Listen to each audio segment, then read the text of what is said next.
United States F-22 stealth fighter jets above Syria, where the prospect of Russian military forces and American troops colliding has long been feared as the Cold War adversaries take opposing sides in the country's 7-year civil war. Credit Staff Sergeant Colton Elliott, U.S. Air Force, Washington. The artillery barrage was so intense that the American commandos dived into foxholes for protection, emerging covered in flying dirt and debris to fire back at a column of tanks advancing under the heavy shelling. It was the opening salvo in a nearly 4-hour assault in February by around 500 pro-Syrian government forces, including Russian mercenaries, that threatened to inflame already simmering tensions between Washington and Moscow. In the end, 200 to 300 of the attacking fighters were killed. The others retreated under merciless airstrikes from the United States, returning later to retrieve their battlefield dead. None of the Americans at the small outpost in eastern Syria, about 40 by the end of the firefight, were harmed. The details of the February 7 firefight were gleaned from interviews and documents newly obtained by the New York Times. They provide the Pentagon's first public on-the-ground accounting of one of the single bloodiest battles the American military has faced in Syria since deploying to fight the Islamic State. The firefight was described by the Pentagon as an act of self-defense against a unit of pro-Syrian government forces. In interviews, United States military officials said they had watched with dread hundreds of approaching rival troops, vehicles and artillery pieces in the week leading up to the attack. The prospect of Russian military forces and American troops colliding has long been feared as the Cold War adversaries take opposing sides in Syria's 7-year civil war. At worst, officials and experts have said, it could plunge both countries into bloody conflict. And at a minimum, squaring off in crowded battlefields has added to heightened tensions between Russia and the United States as they each seek to exert influence in the Middle East. Commanders of the rival militaries had long steered clear of the other by speaking through often-used deconfliction telephone lines. In the days leading up to the attack, and on opposite sides of the Euphrates River, Russia and the United States were backing separate offensives against the Islamic State in Syria's oil-rich Deir al-Zor province, which borders Iraq. American military officials repeatedly warned about the growing mass of troops. But Russian military officials said they had no control over the fighters assembling near the river, even though American surveillance equipment monitoring radio transmissions had revealed the ground force was speaking in Russian. Image Syrian fighters who support the government of President Bashar al-Assad at a hospital in the eastern city of Deir al-Zor in February. The fighters were reportedly wounded in a United States airstrike near the city. Credit agents France Press, Getty Images. The documents described the fighters as a pro-regime force, loyal to President Bashar al-Assad of Syria. Included some Syrian government soldiers and militias, but American military and intelligence officials have said a majority were private Russian paramilitary mercenaries, and most likely a part of the Wagner Group, a company often used by the Kremlin to carry out objectives that officials do not want to be connected to the Russian government. The Russian High Command in Syria assured us it was not their people. Defense Secretary Jim Mattis told senators in testimony last month. He said he directed Gen. Joseph F. Dunford Jr., the chairman of the Joint Chiefs of Staff, for the force, then, to be annihilated, and it was, amassing forces. They began with little hint of the battle that was about to unfold. A team of about 30 Delta Force soldiers and rangers from the Joint Special Operations Command were working alongside Kurdish and Arab forces at a small dusty outpost next to a Conoco gas plant, near the city of Deir al-Zor. Roughly 20 miles away, at a base known as a mission support site, a team of Green Berets and a platoon of infantry Marines stared at their computer screens, watching drone feeds and passing information to the Americans at the gas plant about the gathering fighters. At 3 p.m., the Syrian force began edging toward the Conoco plant. By early evening, more than 500 troops and 27 vehicles, including tanks and armored personnel carriers, had amassed. In the American Air Operations Center at Al Udeid Air Base in Qatar, and at the Pentagon, confounded military officers and intelligence analysts watched the scene unfold. Commanders briefed pilots and ground crews. Aircraft across the region were placed on alert, military officials said.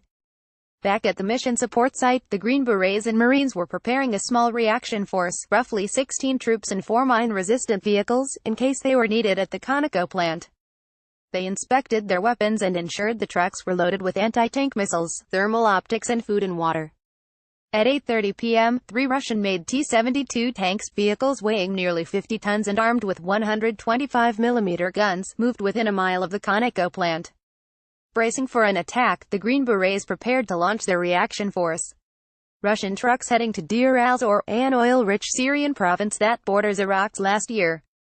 Credit Omar Sanadiki, Reuters. At the outpost, American soldiers watched a column of tanks and other armored vehicles turn and drive toward them around 10 p.m., emerging from a neighborhood of houses where they had tried to gather undetected. A half-hour later, the Russian mercenaries and Syrian forces struck.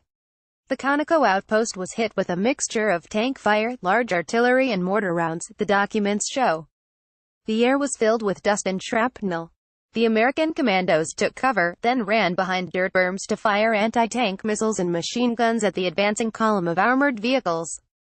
For the first 15 minutes, American military officials called their Russian counterparts and urged them to stop the attack. When that failed, American troops fired warning shots at a group of vehicles and a howitzer. Still the troops advanced. From the horizon, a barrage of artillery. American warplanes arrived in waves, including Reaper drones, F-22 stealth fighter jets, F-15E strike fighters, B-52 bombers, AC-130 gunships and AH-64 Apache helicopters. For the next 3 hours, American officials said, scores of strikes pummeled enemy troops, tanks and other vehicles. Marine rocket artillery was fired from the ground. The reaction team sped toward the fight. It was dark, according to the documents, and the roads were littered with felled power lines and shell craters. The 20-mile drive was made all the more difficult since the trucks did not turn on their headlights, relying solely on thermal imaging cameras to navigate.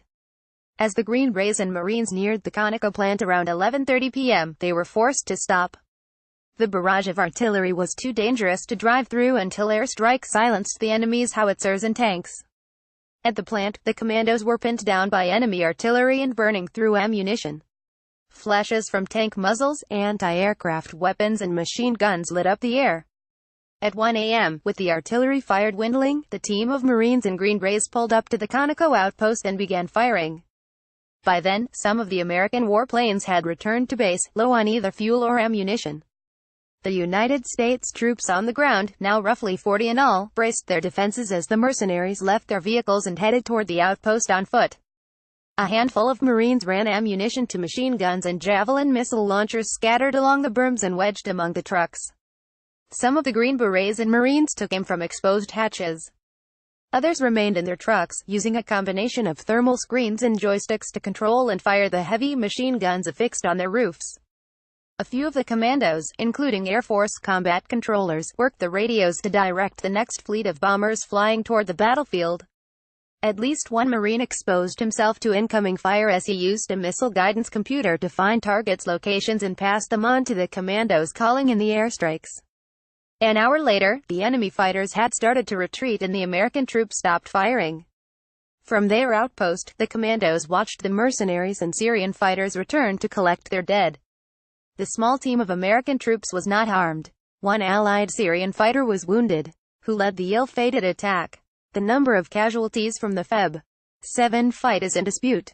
Initially, Russian officials said only 4 Russian citizens, but perhaps dozens more, were killed. A Syrian officer said around 100 Syrian soldiers had died.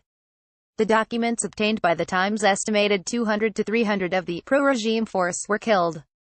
The outcome of the battle, and much of its mechanics, suggest that the Russian mercenaries and their Syrian allies were in the wrong part of the world to try a simple, massed assault on an American military position.